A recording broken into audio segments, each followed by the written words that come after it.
আসসালামু আলাইকুম। চারদিক থেকে নানান দুঃসংবাদ আসছে, তবে দুঃসংবাদগুলোর মধ্যে একটা সংবাদ আমাকে আশার আলো দেখাচ্ছে। যারা ইরানের ফ্যান ফলোয়ার আছেন, বরাবরের মতো ইরানের জন্য দোয়ার দরখাস্ত রইল। পাশাপাশি ভিডিও শেয়ার করবেন, এর পাশাপাশি যদি পারেন একটু নফল নামাজ পড়বেন, কারণ অনেকে আছেন ইরানকে হেট করেন, মুসলিম হয়েও ভাবেন যে শিয়া সুন্নি ইস্যু, কিন্তু বিশ্বাস করেন এই যুদ্ধে মার্কিন যুক্তরাষ্ট্র এটা শিয়া মতবাদী রাষ্ট্র হিসাবে কিন্তু দেখছে না।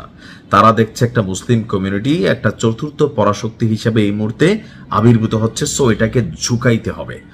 তবে ঝুঁকানোটা কি আসলে এতটা সম্ভব?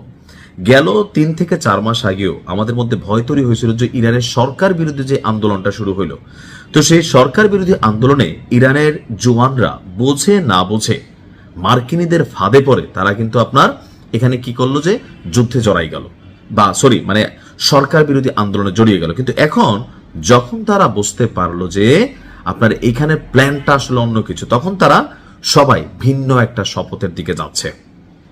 যে জাতির রক্তের মধ্যে বীরের রক্ত বহমান, সেই জাতিকে লড়াইয়ে হারানো কষ্টকর হবে। চাঞ্চল্যকর তথ্য বা সুসংবাদ হচ্ছে প্রায় 1.5 কোটি, কয় কোটি? 1.5 কোটি ইরানের নাগরিক এই লড়াইয়ে অংশগ্রহণ করে দেশের জন্য জীবন দিতে প্রস্তুত। আর আজকে এই সমীকরণটা পশ্চিমা রাষ্ট্র এবং ইসরায়েলকে একটা বার্তা দিচ্ছে, তোমরা ভেতরে ভেতরে সরকার বিরোধী আন্দোলন করা যেটা আসলে বুঝছিলা, বাস্তবতা হচ্ছে ভিন্ন।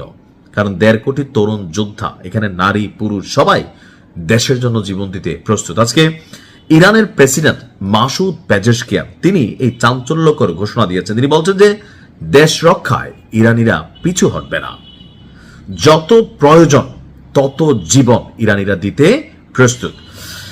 তিনি বলছেন যে 14 মিলিয়নের বেশি, অর্থাৎ 140 মিলিয়ন, 140 কি বলা হয় যে লক্ষ, অর্থাৎ 1,40,00,000-এর বেশি ইরানের যোদ্ধারা এখন পর্যন্ত দেশের জন্য প্রতিরক্ষা খাতে জীবন উৎসর্গ করে দেওয়ার ঘোষণা দিয়েছেন এবং তিনি নিজেও ইরানের জন্য তার জীবন উৎসর্গ করেছেন। তিনি বলছেন যে আমি আছি এবং ভবিষ্যতেও থাকব। বলা হচ্ছে যে এই মুহূর্তে ইরানের যেই সাইটগুলো বা ইরানের যে সরকারি সংবাদ সংস্থা বা বেসরকারি, তারা বলছে যে ইসলামী প্রজাতন্ত্র ইরান তারা তাদের ভূমির 1 ইঞ্চি মাটিও শত্রুদের কাছে ছাড়বে না, আত্মসমর্পণ করবে না। তাদের যারা মিত্র আছে তারা যদি পাশে দাঁড়ায় বা না দাঁড়ায়, ইরানের জনগণ তাদের দেশের জন্য লড়াই করবে। এই যে 1.5 কোটি জনগণের এই ফোর্স, এটা কিন্তু একটা বিশাল সাপোর্টিং ইস্যু একটা সরকারের জন্য। এখন পশ্চিমাদের হাতে বা আমেরিকার হাতে একটা শক্তি আছে, কোনটা? যে তারা আকাশ পথে এখানে অনেক ঘটনা ঘটাইতে পারবে। ইরান হয়তো সর্বোচ্চ লেভেলে প্রটেস্ট করতে পারবে না, কিন্তু যদি এটা স্থলযুদ্ধে পরিণত হয়, বিশ্বাস করেন ইরান হয়তো হারবে, কিন্তু ইতিহাস তৈরি করে দিবে। 3য় বিশ্বযুদ্ধ শুরু হয়ে যাবে, পুরো মধ্যপ্রাচ্য জুড়ে যুদ্ধ ছড়িয়ে পড়বে, আর এই যুদ্ধের আজ সারা পৃথিবীতে যাবে। এমনকি এ নিয়ে কি যে ঘটতে যাচ্ছে জানি না, তবে এটার আজ বাংলাদেশের মানুষকেও পাবে।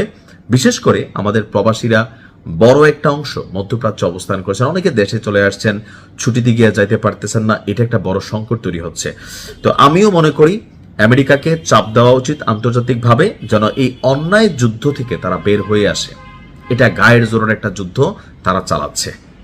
আল্লাহ ইরানকে ফতেহ দান করুক। আসসালামু আলাইকুম।